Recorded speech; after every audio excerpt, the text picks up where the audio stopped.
আমরা জানান দিতে এসেছি কেন আমরা রাজপথে নামলাম, কি উদ্দেশ্যে আমরা নামলাম।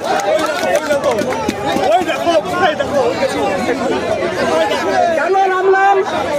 সিবিআই দ্বারা চিহ্নিত প্রমাণিত যে অযোগ্য দ্বারা চিহ্নিত হয়েছে তাদেরকে এই প্যানেলের সঙ্গে অন্তর্ভুক্ত রেখে হাইকোর্ট চলো চলো চলো চলো চলো যেমন ভাবে লাইন দিয়ে আসছিলেন সেই রকমই আসবেন। লাইনটা কই ভাই?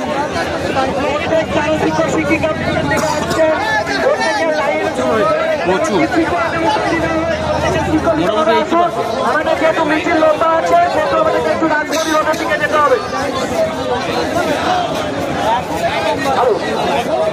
লাইন করে সম্ভব নয়। জনগণকে আমরা আজকে জানান দিতে আসছি কি কারণে আজকে আমরা রাজপথে নামলাম, এই আমার উদ্দেশ্যটা কি। আমরা উদ্দেশ্য হাইকোর্টের মধ্যে এখানে বিচার করেছে যে সকল শিক্ষক অযোগ্য, এটা তা হতে পারে না। সিবিআই প্রমাণ করেছে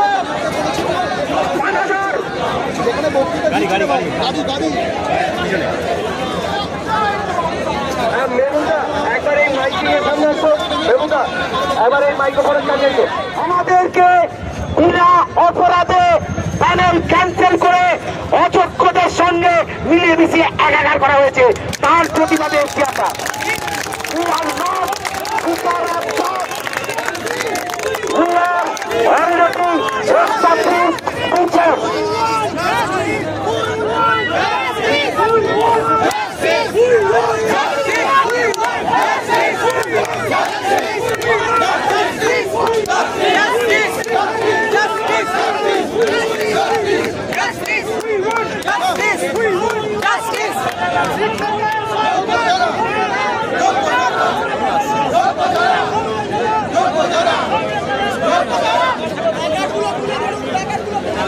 আচ্ছা, আমরা এবার আস্তে আস্তে মিছিল করেই বলি রাজমণির দিকে এগোবো। নেই আমাদেরকে বাঁচান, তাই তথ্য পরিবেশন করলে সঠিক তথ্য পরিবেশন করবেন, ভ্রান্ত তথ্য নয়। আপনি যোগ্য অযোগ্য বাঁচতে পারলেন না, বিচারের সাথে লিখে দিলেন এটা কি জানেন নাকি?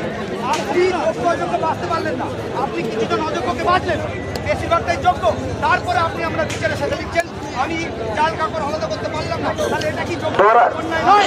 সকল শিক্ষক শিক্ষিকা মহাশয়রা শুনবেন, সকল শিক্ষক শিক্ষিকা মহাশয়রা শুনবেন, নির্দিষ্ট কিছু প্ল্যান আছে, আপনারা এগিয়ে আসবেন, ভুল পথে পরিচালিত হবেন না।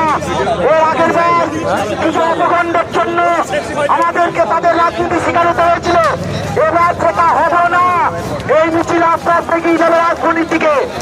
বিপুল আমাদের শিক্ষক শিক্ষিকা সংখ্যা যত দূর চোখ যাচ্ছে তত দূর দেখুন যোগ্য শিক্ষক শিক্ষিকা দেখতে পাবেন। এগিয়ে আমাদেরকে আসতে হবে, এবং এগিয়ে আসতে আসতে একটা সংখ্যা কেটে যাবে। আমরা এগিয়ে যাবো রাজধানীর দিকে।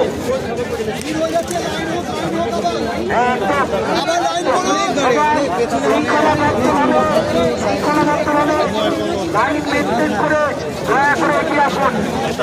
একটা ক্লাস সবাই এগিয়ে আসুন।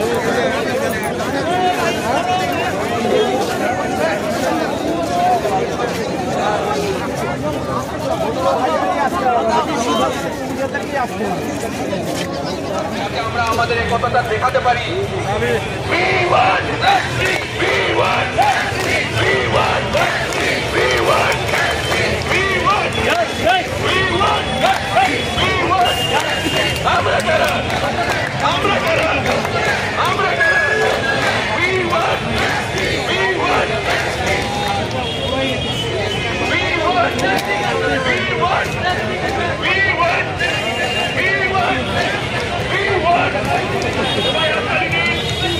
তোমায় একবার ফোন করে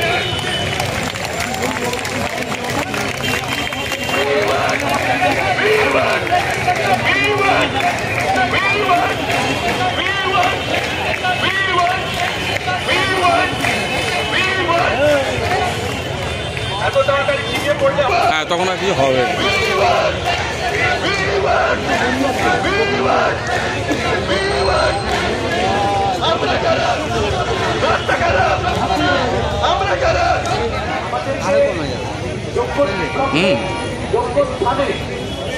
যেন পুনরায় ফিরে যেতে পারে তার লড়াই। সুতরাং আমাদেরকে এই লড়াই জয়যুক্ত হতেই হবে। এটা কোনো আইনি প্রক্রিয়ার মধ্যে পড়তেই পারে না যে সমগ্র ব্যাংকের মানে সমগ্র ব্যাংকের ক্যান্সেল করা। এটা কি প্রকারে সম্ভব হতে পারে? যারা দুর্নীতি করেছে তাদের কোনো শাস্তি নেই, যারা দুর্নীতি করে ঢুকলো তাদের কোনো শাস্তি নেই।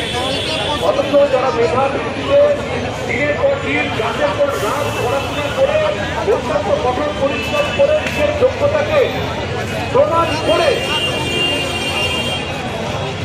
উপযুক্ত শিক্ষক হতে পেরেছে, আজকে তাদের জীবনে